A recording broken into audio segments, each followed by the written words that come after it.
Hello, friends. Ted Wilcox here again to bring you into another thrilling chapter in our continuing saga of magic, mystery, and the American century. But before we begin, here's Charlie Pulcher with a brief review of our last episode. Last time, we stepped back into Mickey's past, behind enemy lines in Nazi-occupied Poland, where she woke beside Owen, her fellow operative and husband, on the eve of a dangerous mission. In the quiet before dawn, tenderness gave way to doubt, fear, and the unspoken cost of the work they were sworn to do. Orders loomed, lives hung in the balance, and beneath the banter and affection lay a harder truth. War had already changed them both. Now we move forward 5 years on to 1951 San Francisco, where Mickey, battered and aching from a near-fatal attack, presses on with her investigation into the disappearance of 6 women. What happens next? We'll find out now. This is the Mythic Chronicles. Entry 1. Crime Wave. Chapter 18. Mickey Plays at the Park. October 25th, 1951. The coffee tasted like someone had filtered it through an old boot, but Mickey had long since stopped drinking the stuff for flavor. Glowering, she surveyed the remnants of Hallie Baptiste's abduction site.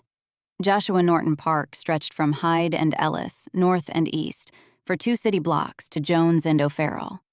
Once an oasis within the urban desert, it had withered like the rest of the Tenderloin, its better days behind it. "Anything?" she asked. Her hair stirred, as if brushed by a faint breeze, and Bullett's voice, barely more than a whisper, answered, "Sure, boss. This place is filled with all sorts of interesting stuff." Mickey raised an eyebrow. "Really?" "Sure," Bullitt replied. "I mean, nothing that helps with the case. But over there, someone threw out a whole..." Mickey sighed, rubbing her eyes as Bullitt launched into a detailed description of the various edible and non-edible trash he'd discovered. She was tired. She'd wanted to get to San Francisco right away, but after the adrenaline faded and she'd ensured the Pomponios were settled in Maggie's new motel, she could hardly stand upright. Even after dragging herself to the park, she'd passed out in her car from exhaustion. The thought of sleep made her shudder. She hated sleeping. Sleeping meant dreaming. Dreaming meant nightmares. She forced herself to focus on anything but the dream she'd had. Anything but Owen. She'd spent the morning trudging through overgrown greenery. She hadn't expected to find much. Time was an investigator's worst enemy, after all, and her suspicions had been confirmed. 8 days of foot traffic had left little more than scattered trash, muddy ruts, and some half-torn police tape. Once well-tended flora was now a tangled mess, perfect for muggers, dealers, and any other ne'er-do-well with bad intentions. She paused, suddenly aware of how alone she was. If anyone wanted another shot at her, this would be the perfect spot.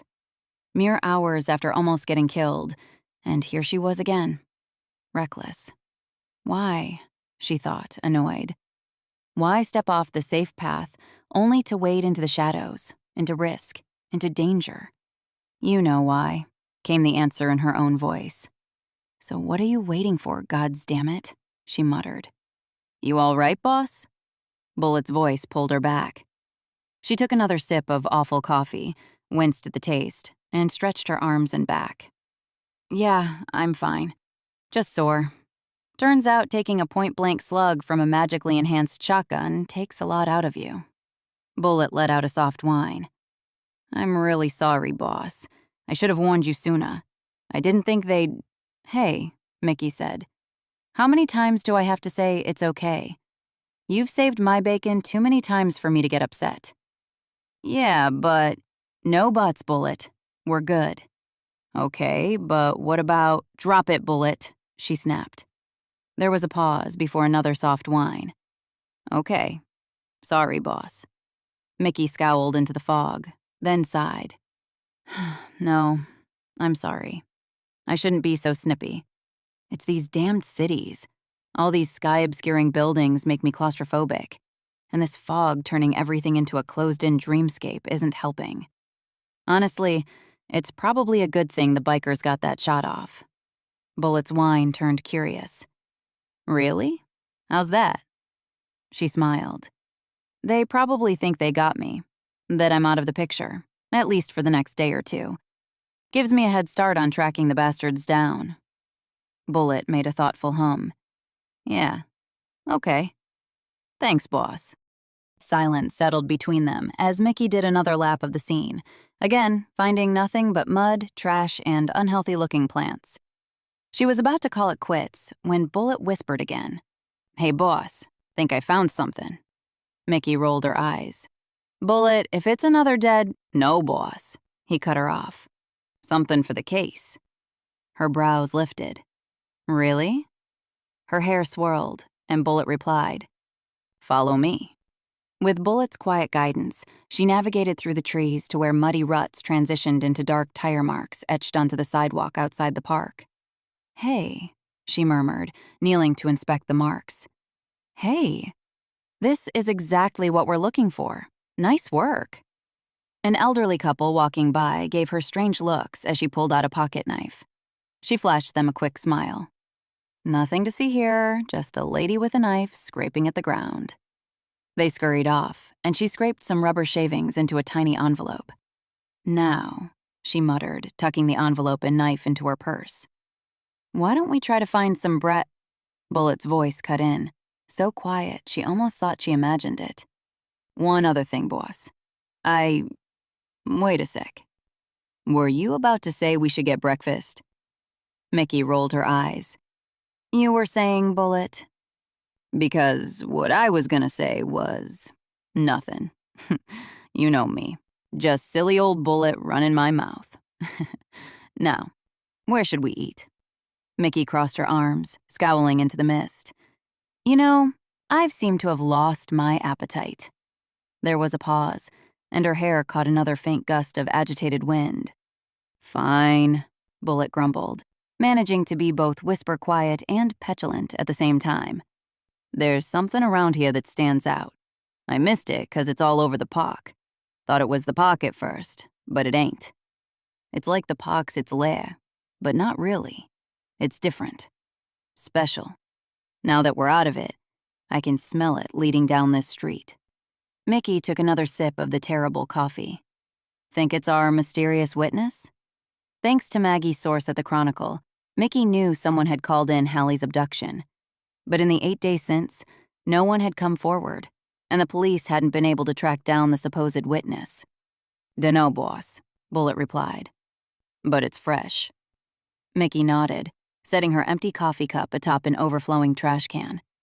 Good enough for me. Let's check it out. If it's something worthwhile, we'll stop for breakfast. Her hair swirled in response, tugging westward. Smirking, she followed its lead down Eddy Street. Before the war, the Tenderloin had been an up-and-coming neighborhood, offering affordable single-occupancy housing alongside a vibrant nightlife.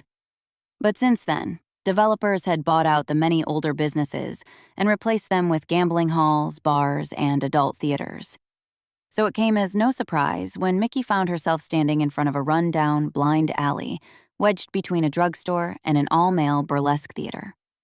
At 15 feet wide and 30 deep, the alley itself was unremarkable, breaking off at a 10-foot brick wall. What stood out was its decor. Heaps of garbage towered in reeking piles, with ropes crisscrossing overhead to suspend old sheets as makeshift dividers. Behind each curtain, even more refuse created tiny, filth-ridden rooms. Boss? Bullet said. What's wrong with your face? Mickey was scrunching her nose at the saccharine-sweet stench of rotten food and other foul things wafting from the alley. You don't smell that? She asked, grimacing. Even the fog's too disgusted to roll in there. It's kinda nice, Bullet said. Makes me hungry. Perhaps I'll just grab something here before— Ew, no! Mickey interrupted, waving a hand. You've had enough junk lately. Bullet sighed. Aw, fine, boss. Mickey glanced around, confirming she was still alone. Though the fog made visibility poor, traffic had begun filling the street and sidewalks. "How about this?" she offered. "You keep an eye on the entrance. If no one gets the jump on me today, you pick breakfast and dinner." Her hair fluttered, a tiny gust stirring her shoulders. Grinning, Mickey stepped into the alley. The air grew heavier, thick with decay and secrets best left buried. But she'd worked worse places than this, and it wouldn't be the first time she had to get a little dirty to do her job. Another waft of filth hit her nose, wiping the grin clean off her face. This had better be worth it.